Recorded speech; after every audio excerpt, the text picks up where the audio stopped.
everyone. If you're here for Sundberg-Ferar webinar, Beauty, the Beast in Industrial Design, you're in the right place. I'm Linnea. And this is Jiva.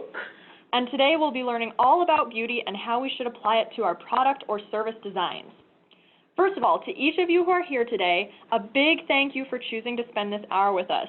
We too feel the pain of always having busy schedules, and we know there are probably many other things you could be doing right now, so we're very glad to see all of you here investing in this very important topic of beauty in product design. So let's have some fun together today. Like I said, my name is Linnea, and I'm an industrial designer, and my role here at Sundberg-Ferar is marketing and communications design. I'll be the one helping with Q&A today, so you'll hear from me as we go. And we absolutely love to talk and interact with you throughout our time, and we love hearing your thoughts. So please, please feel free to drop us comments and questions in the Q&A box, or you can also send us questions over Twitter using direct messaging or using the handle that you see at the bottom of the screen there, Sundberg-Ferar. So we'll be checking both, and we want this to be a design conversation, so we'll pause for questions as we go. Just a quick note, I know some of you probably prefer to view your webinars just watching the slide deck, and others of you might prefer to see the presenter in the camera. So I just wanted to let you know that in your viewing window on Zoom, there is a slider that you can drag back and forth right or left to either minimize or maximize the presenter or the slide deck. So you can see either the beauty or you can see me, the beast. Exactly. You can view it any way you want to. So for any of you who do not know Sundberg-Ferar, we are a full-service product innovation studio based in Detroit area for over 85 years. And throughout our legacy, we've been supporting clients across the product and mobility industries through human-centric design. And Jivek, our speaker, will explain more about that in a minute. Jivek is also an industrial designer, and if he were a superhero, his power would be being everywhere at once. I'm not joking. You'll see what I mean.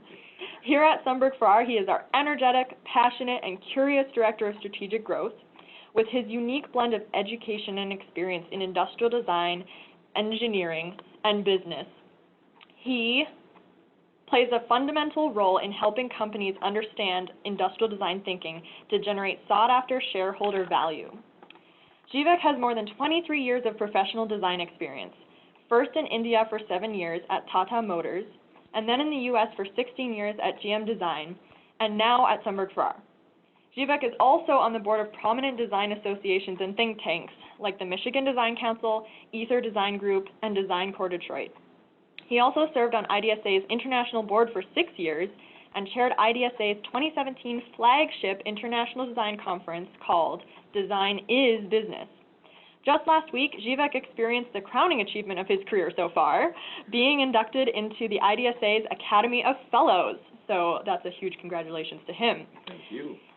Obviously, Jivek has copious amounts of leftover time, and he can also be found indulging his love of kickboxing and photographing birds in obscure parts of the world. Well, we're about to get started here, but while we're still waiting for everyone to get logged in here, we have an icebreaker question to get us all limbered up. So let's just see if we can get that going here. So the first question is, what's your go-to place to get coffee? Yay. So go ahead and get your clicking finger on that, and we'll see what the popular opinion is for our audience today. Go ahead and pick a choice. And Jivek and I can't vote, unfortunately, but Jivek, what would you pick if you could? I should wait for a couple of minutes to try to see what people are voting right now. But typically, I go for the local coffee, Big B Coffee. I love it. It's very conveniently placed between my place of residence and my place of work, so that's where I typically go. But looks like that we have, I think, the almost expected crowning lead for the coffee zone or the place to go. Yeah, and I myself would probably choose Starbucks because they have this awesome drink out right now. If you haven't tried it, it's a dragon fruit drink. I don't know the exact name, but it's bright pink and it's the coolest thing you ever saw. So if you haven't tried that yet, something with the Halloween mood or something? I don't know, but it's very impressive visually. So that would be probably my go-to. All right, well, it looks like we have an overwhelming, response for Starbucks. So that's yeah, amazing. that's a lot of. So the winner is very definitively Starbucks. Wow. So Maybe we had an inkling that it will be Starbucks. Yeah, for sure. Okay, well, awesome. We're getting a good crowd of people signing in now, and welcome to those of you who are just joining us. So without further ado, I will turn it over to Zivek here, and we will get started. Awesome. Thank you, Lanaya, and welcome everybody for this webinar. I know it's your lunchtime or pre-lunchtime, but as Lanaya said, let's try to go and have some fun. Literally starting immediately of what we do, we design objects. I mean, there are some of the objects we designed in the last couple of years, but we firmly believe that we can make any object a little bit more better and a little bit more beautiful as on any time of its life curve as such. And we've been always doing that since last, I would say, 85 years. So basically, it's literally, even our founders, Mr. Sundberg-Ferar, Mr. Monty, said, design is the articulation of quality. Unfortunately, if your product is good but doesn't look good, most shoppers will pass it by. This was a 1952 article in the Iron Maiden as such. And we seriously, from then till today, firmly believe that a successful product definition always is a blend between the emotional aspects and the functional aspects. Means we all are making the assumption that functionally, structurally, the durability, the performance elements are already taken care of, but we should never forget about the emotional, the experiential, the aspiration aspects that have to be blended in the part of the design as going forward. So when we talk about emotion, let's try to make a distinction right here and right now. Yes, we do end up always with beautiful work as such, but we do not start in the world of beauty. So we actually always start to make sure we understand the right problems and then solve them beautifully. So in the hierarchy of what the emotional attributes that we as a design studio bring to the table, beauty is number 4. It's still a pretty important part of that, but we always try to make sure we understand how it's going to be useful, how it's going to be usable and ergonomic, and then making sure beauty has to be blended into it. So there are plenty of dimensions and attributes that we as a studio bring in, but today we are going to literally focus on just one element, and that's beauty. That's our topic for discussion today. And eventually, as we go further with other webinars, we will be meeting, understanding more of them in equal context as such. So that was just about the studio, but now let's try to go and talk about beauty. This is going to be a sequence of my thoughts today. We will start. I hope you will understand the reason why in the world of natural history. Eventually, we will touch the world of arts and crafts. No matter what, we all are artists, but even though we are artists, we are using the same and similar rules the artists use to make sure we go and use it for user empathy. So there is self-expression in middle, but on the right side, industrial design becomes the user empathy as such. So we will try to make sure we will, let's say, go across this continuum. Let's start with natural history, and please be a little bit patient with me to understand the context of this. Hopefully it makes sense, but let's step back. Let's step back, way back, all the way back to the formation of Earth, right? You just look at the amount of time has been evolved between then and now. 4.6 billion years ago it started. It was still a hot globe of lava. But eventually the crust started to form 3.8 billion years ago. Then the flowering, the Homo sapiens appeared 200,000 years ago. And by the way, in contrast of that, industrial revolution, I would say, only 200 years ago. And industrial design this year marks its 100th year anniversary. In the context of time scale, it is hardly anything. By the way, it is very difficult to imagine billion versus just 200 years. I think paraphrase one of my favorite authors, Bill Bryson. He said, if you extend your arms, now our tips are all the way beyond the video, if you extend your arms from left to right, if this one tip is the start of the formation of Earth, then and the right tip is the evolution or the formation of Homo sapiens on the crust, with a single swipe of a nail file, you can completely decimate the entire 200,000 years of the man's placement on Earth. So the amount of time we have spent over here, the way we have learned to survive, the way we have learned to understand how to survive in this plant/animal kingdom is what also helps us in understanding how to make sense of what we are doing. So let's go back at least 200 years ago, right? Imagine or visualize the time of the dinosaurs. It was dusty, it was slow, it was simple, it was kind of a little bit scary also, right? But in the plant kingdom as such, it was only the conifers and the mosses and the ferns were over there. Till that time, it was pretty dark. In the night, nothing moved. Everything was standstill. But maybe after 100 million years later, the angiosperms came, the flowering elements came to the plant kingdom, right? Suddenly now, the flowers or the plant kingdom no longer had to rely on just wind or water for their genes diffusion. By the way, we will not talk about that today, but there are three basic forces of life to take place, and one of them is the constant need to pursue reproduction and sex. That's how everything evolves. We will talk about that later if we want in the Q&A. But for spread of genes, now the plant kingdom could rely on the animals to do that, the bees, the flowers. Yes, today we are going to talk about the flowers and bees, kind of an sequel to the small story your parents must have told you when you were way little young. So now the flowers needed to do something to attract these bees and birds and other, let's say, insects to them. And that's why they started making themselves, yes, more brighter, more contrasting, more fragrant, more symmetrical. We will talk about symmetry if we can, but symmetry is one of the most, I would say, amazing element that is an indication of beauty. Eventually we'll try to see how it helps in other elements too. But when you talk about beauty, the color and symmetry go hand in hand in a very strong way. So suddenly now, the plant kingdom and animal kingdom, this actually is the first, I would say, the grand co-evolutionary contract signed between two kingdoms. Literally the exchange of, I would say, nutrition for transportation of their genes. Not only flowers, the next step always is the fruits, right? It is more for the animal kingdom to take from them, not just the nectar, but now comes strong carbohydrates, sugar, starch, proteins as such. They are literally making them, it's just like crack cocaine at that time. To them, they are brought to this. They have to understand what flowers are, where the indications are, and where would be the fruits for that. Not only flowers and bees and plants as such, it again comes back to the world of animals. Just like any other animal, Homo sapiens, we as such always looked out to understand how to survive in the world. Food is the main thing. 99% of time or 99% of time that we have been here, we have been foraging. Hunting came way later. So when you say foraging, you're just not aimlessly looking around for food. You try to find those triggers in the areas you search for.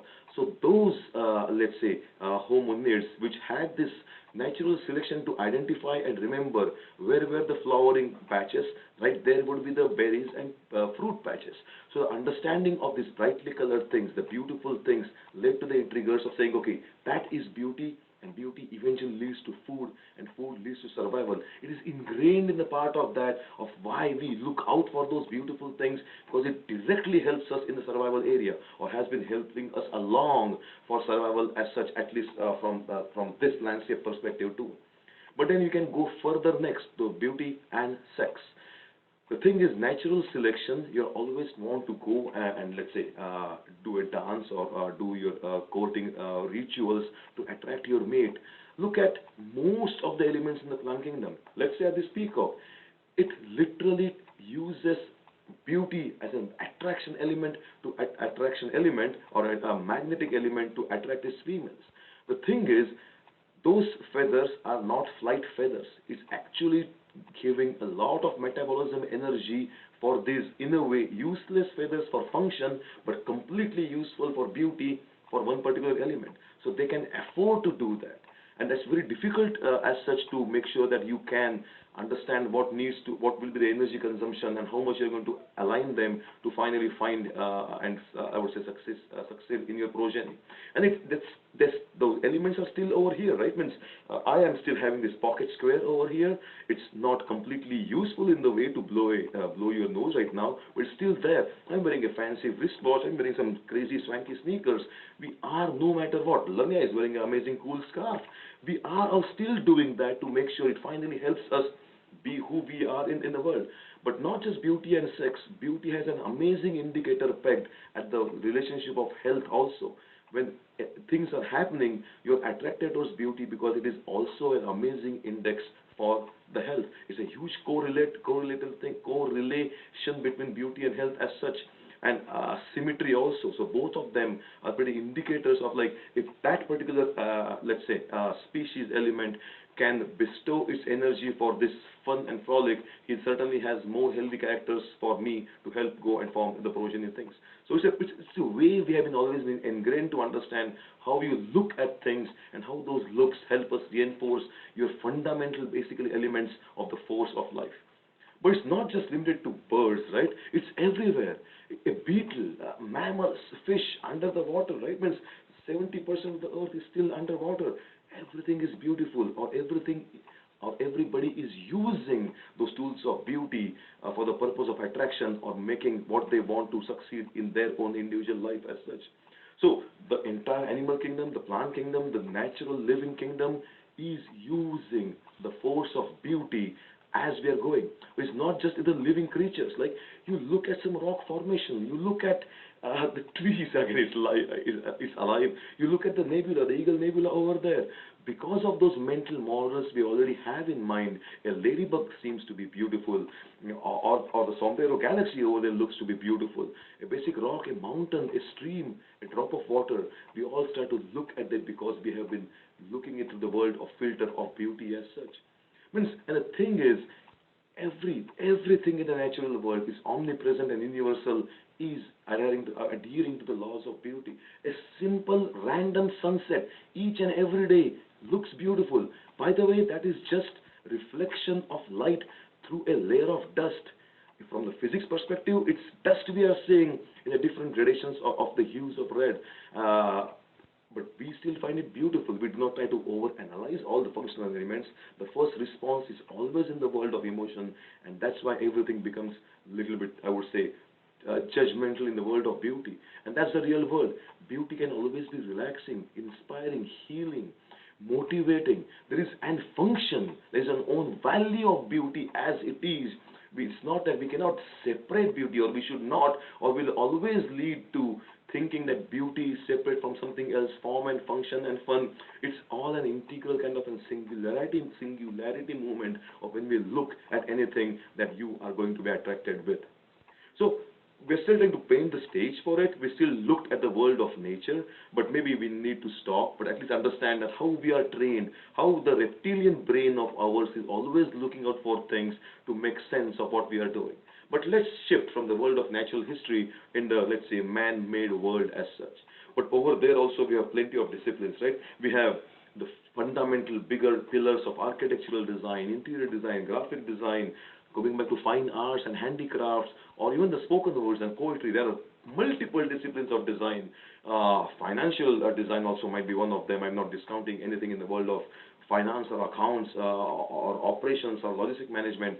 Everything is designed, I would say, good or bad. That's always a question. Is always trying to people are trying to apply the forces of design in what they are doing. But within here also, today we are going to restrict our views in the world of industrial design, right? It's a best business plan according to Paul Rand, and I completely believe that the understanding industrial design, we will go over that. But just one segue, if you ever get a time to read a book about beauty, all the, let's say, fine arts beauty, or let's say the emergent beauty, the Cooper Hewitt has a couple of amazing books. There will be plenty of books about beauty, believe me. But for preparing for this webinar, I was trying to refresh myself in comparing and contrasting what do we mean as industrial design beauty versus the beauty as found in nature versus the beauty as found in the world of, I would say, fine arts as such.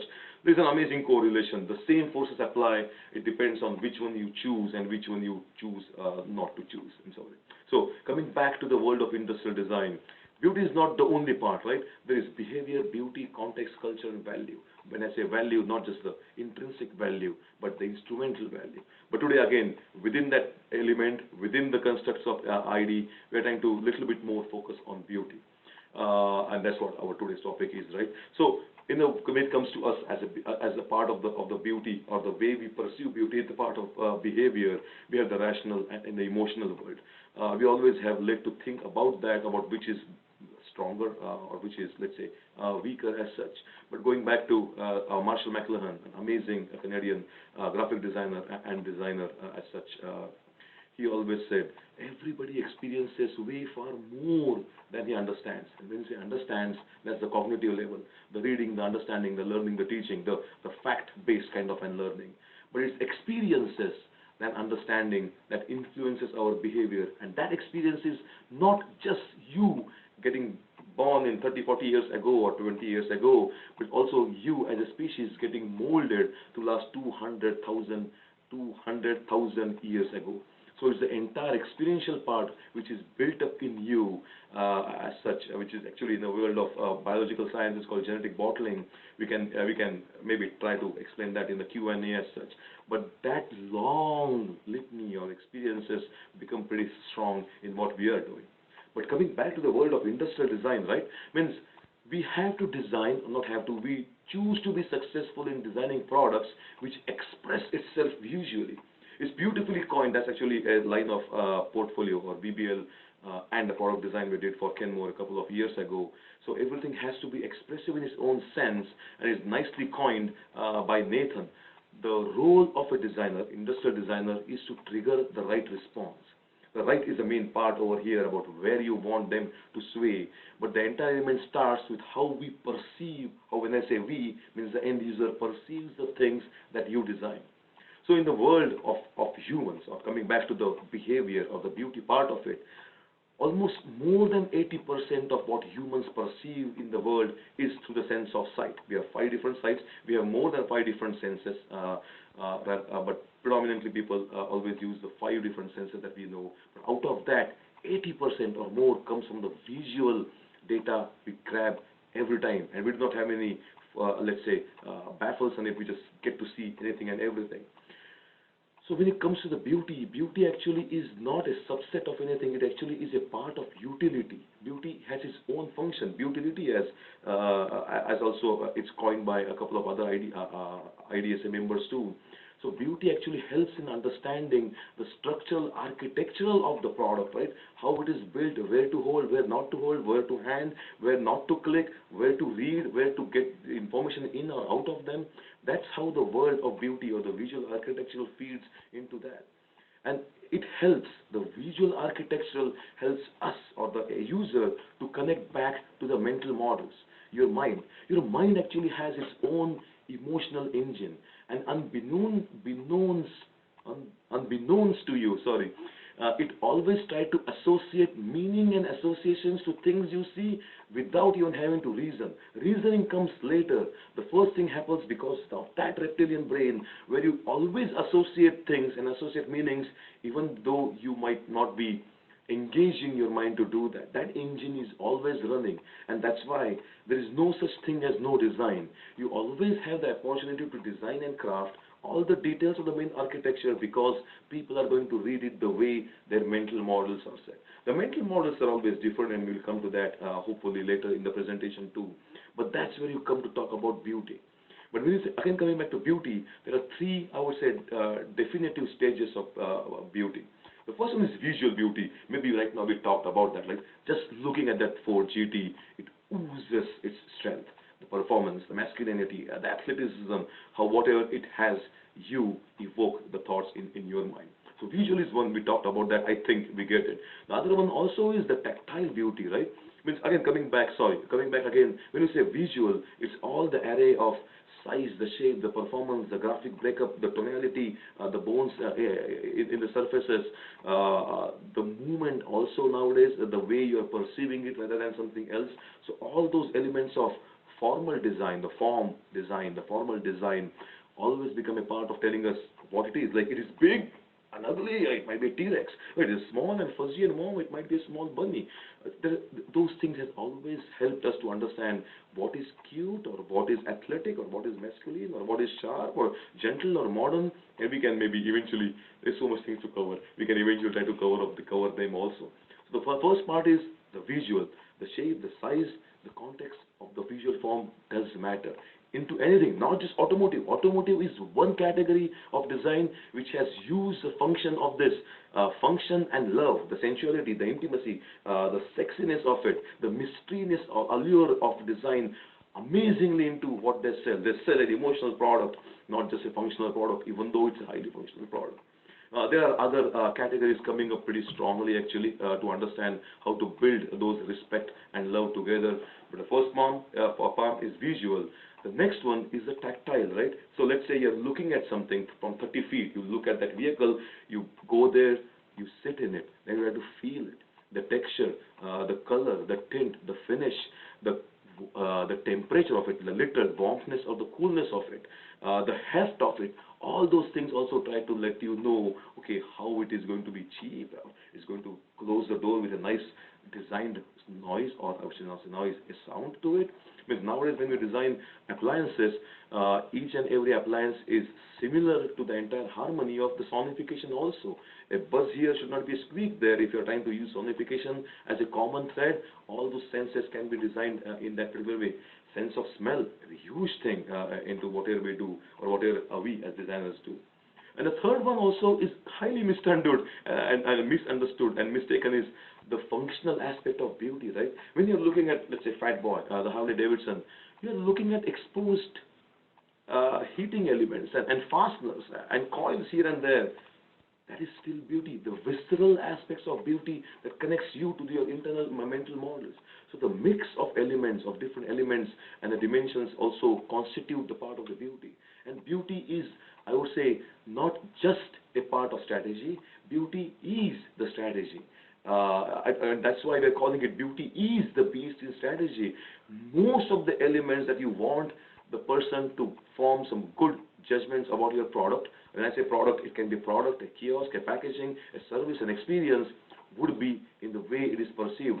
You're clicking endlessly or mindlessly, let's say on Amazon, you see a small 1 inch by 1 inch stamp size thing. Your first definition of to click, not definition, intention to click it based on how you perceive it, how is the visual code of that particular image, which goes back to the visual architecture of which beauty is the leading part. Beauty is the best in whatever we do. We might not start over here. We start again, as I recall, as I said, usefulness, usability, ergonomics, and beauty. That's how the designers will look at it. But how the end user is going to look at it, you're pushing your cart in Costco, you look at something, that's the beauty starts, and then you go near it, then I would say the tactileness part, and then that starts, and then the functionalness starts. So the meeting point, no matter is the visual, I would say imagery, of which beauty is the paramount part as such. And it's not just me saying, the beast of industrial design, arguably the father of industrial design for the US, he has been always saying that, and he used to wear this pocket square a lot too, I can also argue with the best dressed man in the industrial design world, next to Chapman. Between two products equal in price, function, and quality, the one with the most attractive exterior will win. As simple as that. I mean, we don't need to argue this. We need to understand this, embrace this, and take it to the categories we are designing. It might be service design, packaging design, houseware, homeware, you name it. It is going to be useful and applicable as such. How are we doing on time, Lania? Doing good. You're doing good? Okay. And we'll try to, so this as a main, I would say, paramount of design as such. But we can go a little bit more into a smaller steps of what constitutes beauty or how beauty is going to be perceived as such. And that's three different elements of beauty is defined no matter what. Beauty is never absolute. No product design or no design is absolute, and we will come back to, we will come to it in some times. I think it's defined by predominantly by these three. There might be more. If there are more, I might be missing something over here. We have a Twitter handle. We also have our the Zoom raise your hand asking your questions over there. So we have to understand beauty by three elements: the time, the context, and the persona. So when you say time, it's basically timeline. So let's not go all the way back to 200,000 years. Let's go back a few hundred years, right? Means we somehow, most of us on the call might at least have heard about the different facets of art movements, right? It might be Gothic, or it might be Baroque, or it might be Art Deco, or modern, or contemporary. All these things constitute, right? Means right now what you might see in the world of Baroque time might not be, might be more jarring for you, might be more busy for you. But at that time, that was a paramount element. So beauty somehow gets molded by the time you are in. And that's where in the intersection is the person, or say, let's say, person and the product, where at the extent you stand as a part of the society and the culture. So societal and the cultural aspects, at least from the art perspective, comes from this kind of an timeline.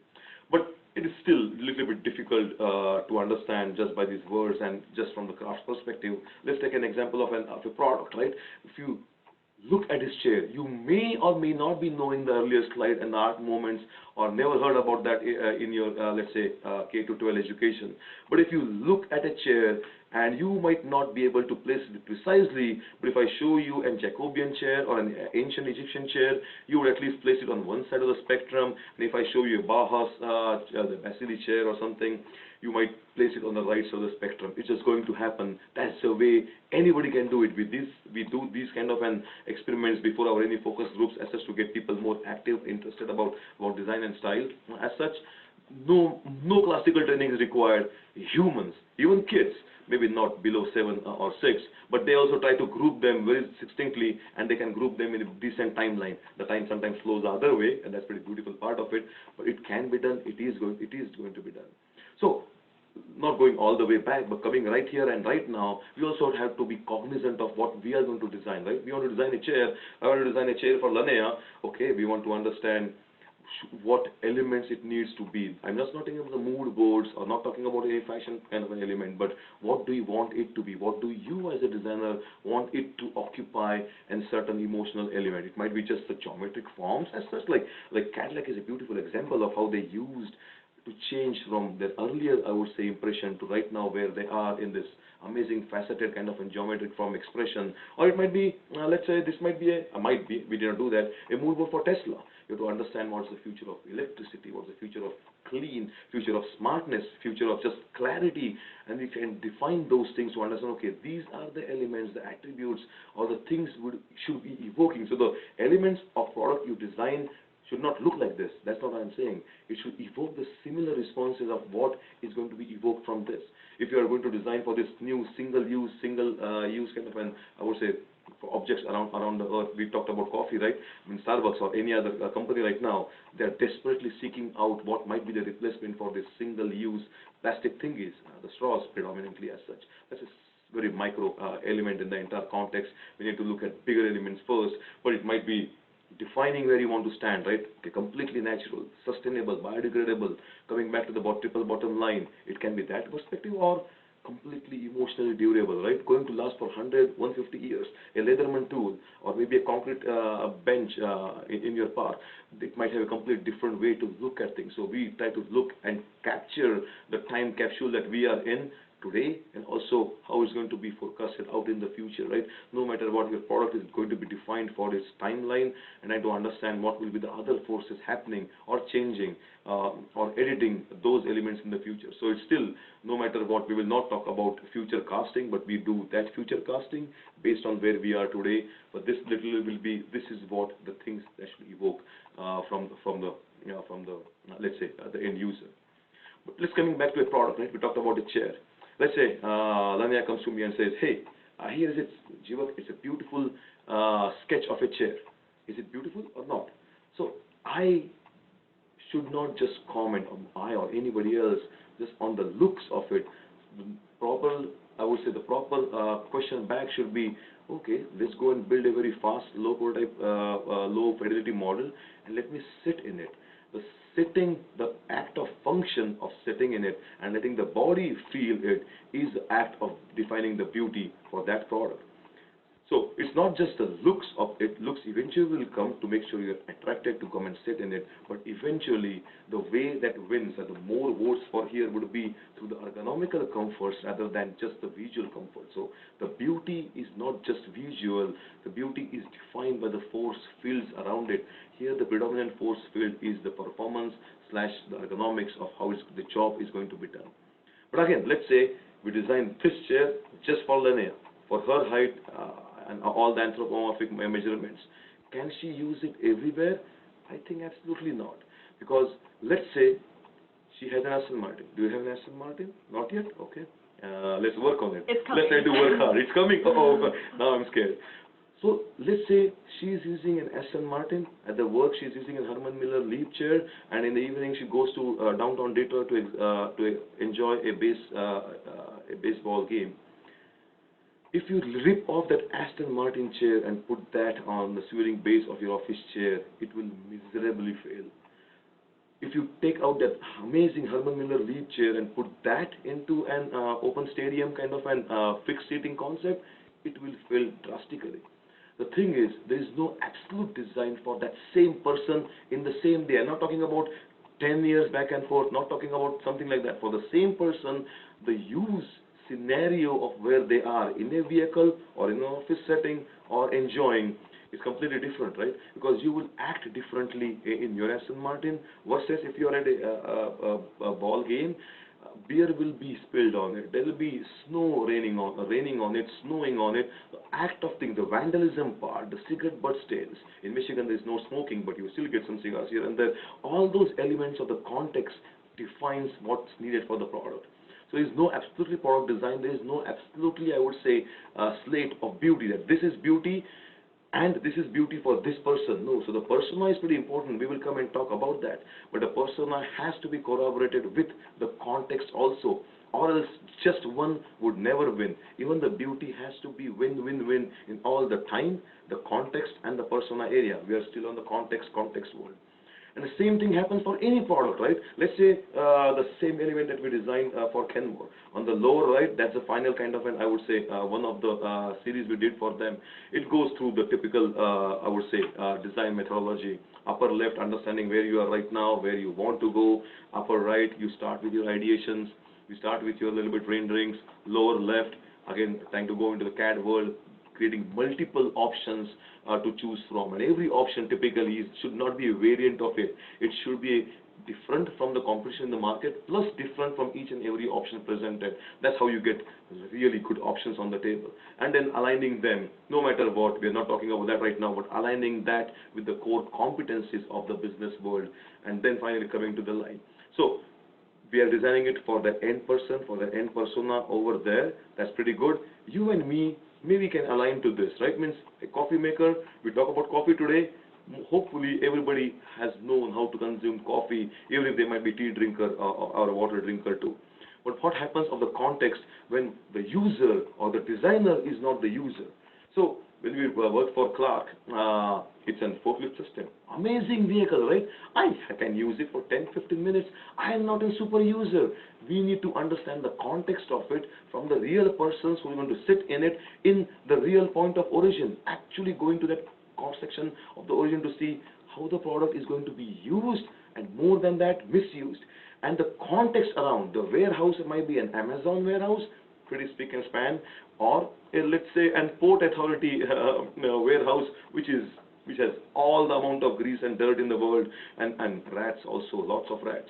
But understanding that context is how you're going to understand what needs to be on the product. Not just what the operator wants or he or she wants, predominantly he in this case, but how the context defines what needs to be the problem solved for. So not just identification of the problem solution, but identifications of the ecosystem. A product cannot be designed on its own, right? You understand how it is going to be designed in its ecosystem. And that ecosystem is going to also help in understanding and creating that checklist point of how to define the force field for that beauty. So even though this vehicle would never be bought for it just being beautiful, but if that beautifulness is going to be a, let's say, a product of how the ecosystem tells it to be, then it's a sure shot of winning. And a similar thing, maybe we have a question, or we can get a question as we go forward. But if you want, I can just complete this trail. Will that be okay? But it's good. Keep on, please, asking questions or adding your own comments. We are all designers here, and I had a peek at the list. It's an amazing people. Some of them I know, some of them I don't. So don't feel shy. It's beauty. It's beauty in the eye of beholder. So for you it might not be, for me it might be, for that operator of the forklift might be completely different. So again, designer is not the user. How to understand the beauty of the beholder and the beholder's context, the ecosystem where it goes and resides. So that's a different element. The same thing would be, we designed a medical product for Celsi, amazing Michigan-based company. I'm never going to use it. That's a product which goes and isolates stem cells or cells, single cells, as such, to do more research on that. So the typical product flow, conceptualization, CAD, engineering, VBL. We actually did manufacture a few dozens of proof of concept, not vehicles, proof of concept products which were tested, and some of them leads to their prime users as such. But it's again, user is not the designer, designer is not the user. You have to understand what that lab technician over here in Mayo Clinic or in Cleveland Clinic or Henry Ford Clinic, what are their needs, how they define the beauty for it.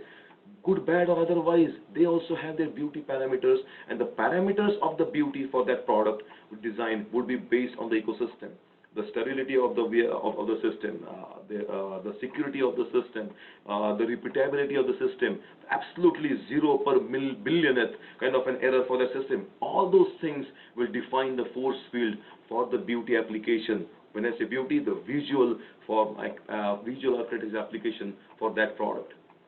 Coming back to the last one, can I do the last one and then we can jump over there? We have still decent time actually.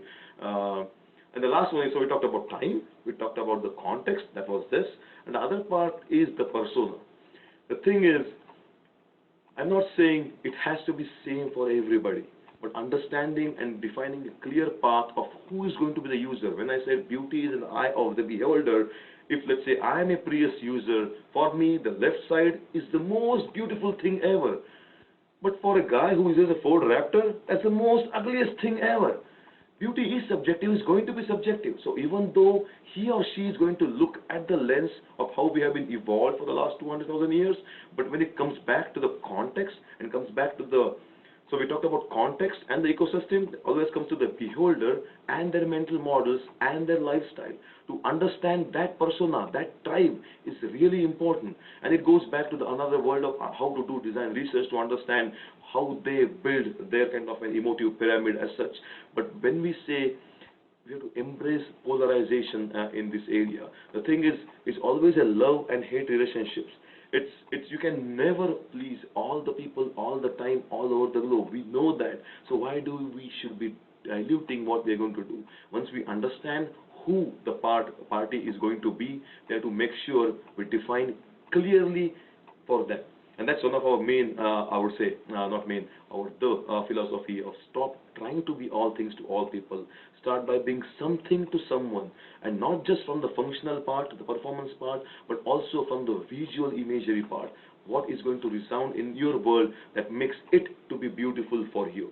And that's where I think maybe I can pause over here, or maybe we can stop over here and try to go a little bit more into Q&A. But the thing is, no matter what, infuse all your creations with beauty and many things more. Awesome. Awesome. So we've been getting some really good questions coming in here. I'll start with this one from Noah. He's asking, how big or small of a part would you say packaging plays in the overall product's beauty and then its success? Is it the last thing you think about or the first thing you think about? That's pretty interesting. So again, that's a beautiful question. Noah. The thing is, the product has to be good. No matter what, your brand promise has to be squeezed in the product. People are not buying your packaging or your advertisement or your brochure or pamphlet. The final thing that's going to liberate the benefits to them is your product. Having said that, make sure most of your time and burden and budget goes into making the product. The product is your marketing strategy. Having said that, no matter what, in this amazing world where we get bombarded by at least 200, 300 brands every half day, you need to make sure your product makes some good noise, or it needs to be seen, it needs to be attracted. As I said, you're pushing your trolley through Bedpath and beyond. The product communication, which will be on the packaging, is going to be pretty important too. The thing is, so it's going to be important. Now the thing is how it is more aligned with what stands inside. That also should not be, it cannot be a completely different floral packaging over here and a serious product inside. Typically that will never happen, but you have to be cognizant of making sure all the design principles that you use when you clean out of a design and use research, those typically have to be fed in for the packaging designers and also for the marketers. It has happened, and you can see blatantly on the internet or everywhere else. Designers go and do design research. We do that. And sometimes and marketing agency completely out on a complete different limb somewhere in New York City or maybe on the West Coast does the marketing ad for it. They use a complete different persona. That's the fallacy of the entire pipeline, right? The creative pipeline. If you're going to design a product to solve the problems or seeking the opportunities in that world, making sure you use a similar palette to use and design your packaging systems too. So that's answer the first question. But the second part of the question was pretty nice. Where do you start thinking about it? At the end or at the start? That depends on strategy. We did not talk about strategy today, but before we engage in product design, we engage in design research. We a little bit touched upon that, but before that is the design strategy, the innovation strategy, not the corporate strategy. It is, let's say, the visualization of the corporate strategy. That tells you where to start it. Like, let's say, classically, if we, right now we are not, but if we work with IKEA, we would love to work with IKEA. Anybody on IKEA list? No. If you're working for IKEA, then packaging becomes a pretty strategic function in the entire operations of their business, right? So packaging is the first and foremost, let's say flat packaging or other aspects that they are leading by their example. So if it is a business case where packaging is used as a strategic differentiator, then absolutely you have to start to using those attributes as a main part for your design too, and that is going to influence your product design. Not that design, some designs can be strong and stable and last for 100 years, some designs might not, because their main virtue people are going to buy it is for completely different aspects. So yes, it's important. It depends on the context where you want to put it or when you want to approach it. Beautiful question. Great. We have another question from Greg. He asks, with a product with a very broad customer base, how do you ensure the beauty meets the customer desire? That's an interesting question. Maybe I can go back a couple of slides. No matter what, it's not just us, but eventually it all comes down to this element of trying to make sure you're designing for something to someone. So what this means is not to have just one product. No, that will not be a good business case. By the way, business and profits are made by the portfolio of products, not just one product.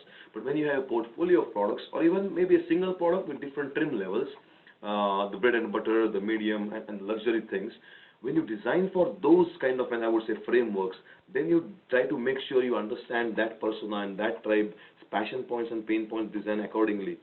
So what I'm trying to answer that question is saying, a single product cannot solve everybody's questions. Having said that, there are some exceptions to these rules also. Like classical is, let's say, your Sharpie pen. The same Sharpie pen can be used here in Europe, in Tanzania, in Beijing, in Bombay. So there are certain elements that go beyond. Maybe we might have to change the lettering a little bit, but that's just iconography can take care of it, or I think they are taking care of it. By the way, they are just here in Michigan. Their studio, beautiful studio, by the way. If you get to design it, visit it. So maybe water containers, let's say, it's kind of a global thing. So there would be elements where you might still, let's say water containers means the water vessels, the drinking water vessels. But they also might be eventually different. One will be different for a tribe of yoga versus different for a tribe of running people who like to trail running versus other people who will be, let's say, in downtown Chicago to drop it on their bicycle as such. So there would still be some products which can be designed for every taste. Crayolas, everywhere the same product in a way. Some products might not be. So not to give the lamest answer in the world that it depends, but it really depends on the category we are looking at.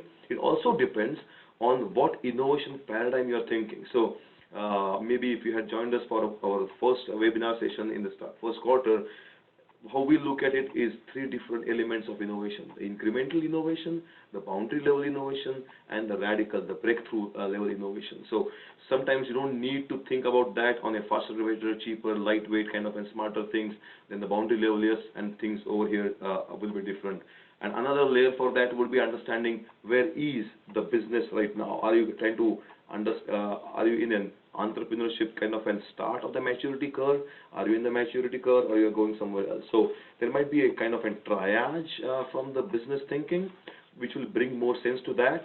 But having said that, right now what's on the screen, start by being something to someone. Finally, it comes down to understanding what is that persona and what is that context we're going to look at. But beautiful question. Great. We have another really good question from Cindy. Cindy. she's asking, what about products that are hidden from the consumer? How does beauty make a difference for their success? Interesting. Again, that's a great question because we are typically right now assuming we are talking with tier one or a manufacturer as such, right? You're looking at a washing machine or you're looking at a vehicle. Some products might be completely hidden, which may or may not use visual beauty as we are looking at from the reptilian brain, but then the beauty is again a force field, right? If I want to start, let's say we designed a battery for a four-wheeler, right? You open the trunk, you open the hood, and you see the battery. You see it. It's not going to be used. You will not see it when it's going to be used, but it's going to be there. So whenever you're going to buy it, let's say at your Battery Giant store or your AutoZone store, at that time you will see it, which will still has to be. I'm sure say you'll buy a battery for being attractive, but coming back to the product that we did for a battery company, it was designed to be making sure it is not only attractive, but it's going to be in the use case scenario, how it is going to be placed, how it's not going to give any cuts on your hand, how water will be dropped on it, how it will go and take care of the drainage of the water system. If you spill, nowadays most of the batteries are completely sealed, but if you, it was the older generation one where you had to refill it with the battery fluid or the fluid as such. If it spills, how it doesn't start being caustic for those elements. So understanding the context over there, right? How you design to have a heat baffle if it is way near to the exhaust manifold over there. All those things happen. So the force field, again coming back to the element that I was describing, how to understand the different forces acting on that location would define how it's going to be designed exterior-wise or in any other sense. How do you hold the bat? It's a pretty strong thing. Means, yeah, I think I'm a strong guy, but it still is a pretty heavy thing, right? So heavy for me will be not that a big element, but if it's a 95th percentile female trying to push it or pull it, how it can be easy for the handles to be there. Most of the handles are not even assuming where the CG of the battery is going to be. So there will be plenty of functional technical specifications, but how you understand them and then design the exterior cladding of it appropriately, and then behind the curtain, how to keep on doing that millions per year, right? Means economies of scale. How do you understand the rigorous constraints on the line also? Their design is not just in the front of the curtain. Predominant decisions happen behind the curtain, and that's where the main fun lies, always behind the curtain. Or the goofiness also lies always behind the curtain. But how do you understand all those other use points, other touch points of the labor force who's going to work on, or work it or assemble things in it? Especially in the battery case, I think I'm going to answer it longhand.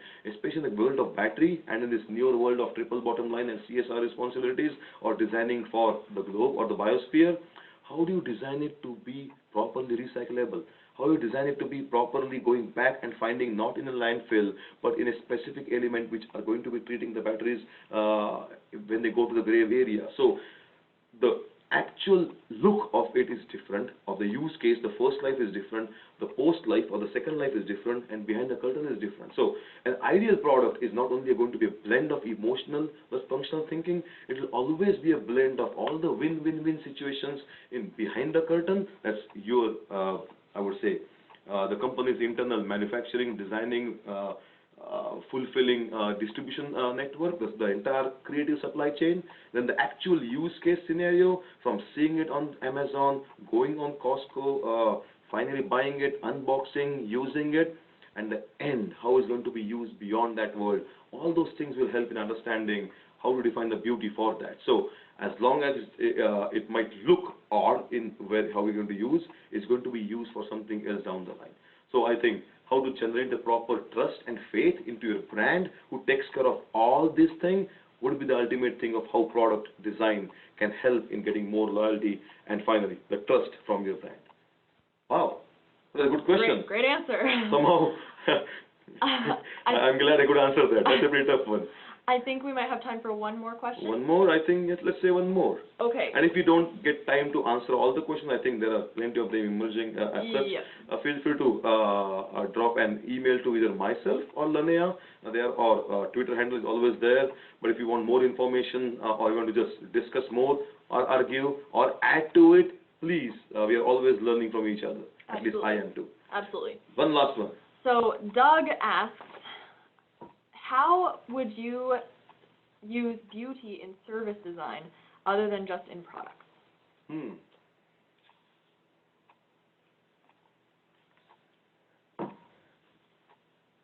Okay, we need to maybe remind me to create one more banner of beauty and its dimensions, so I can go back, getting all those things on a single page. That will be difficult. But understanding beauty and the force field of beauty. So when we say designing objects or products, it can be used to service design. So let's say I was at the IDC conference last week at Chicago. It's classical hospitality thing, right? You are entering the lobby corridor of the hotel. At 30 feet, you can see if they're properly trained, and these guys and girls, her name was Shaneda, I can remember distinctively, they were properly trained by somebody who did obviously beauty in the service design. At 30 feet, she knows to make an eye contact with you. You come to 10 feet or 5 feet, they have a small smile. You literally come up to them and they identify you, then they start using your personal names in the way they want to explain all the things as such. At the end, literally they're trained to come around the desk, have a small tap on the shoulder and say, have a great stay.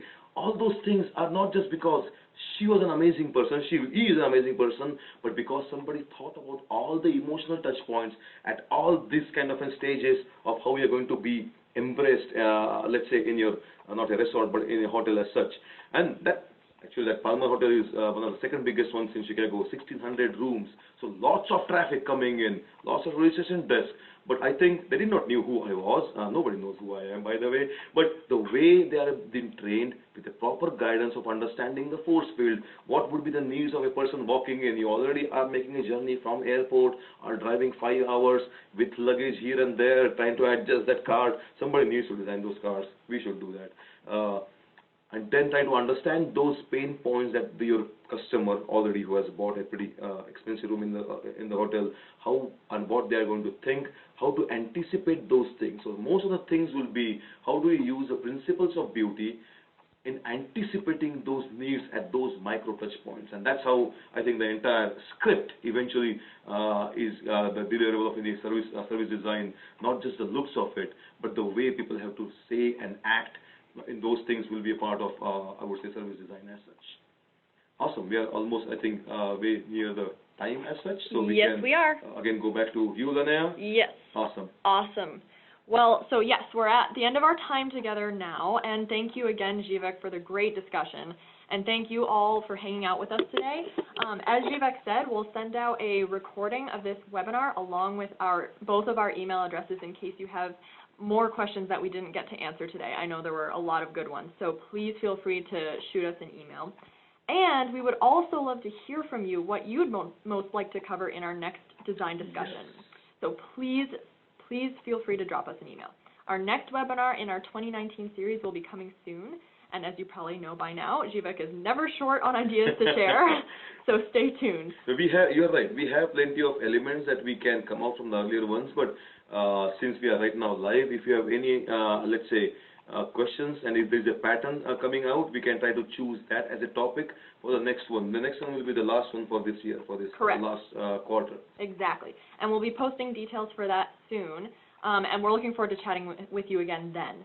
So anything else from you, Zivek, before we close? I think I'm good. Okay, great. Well, on behalf of Zivek, myself, and Sundberg-Ferar, thanks again for coming, and we'll see you next time. Thank you.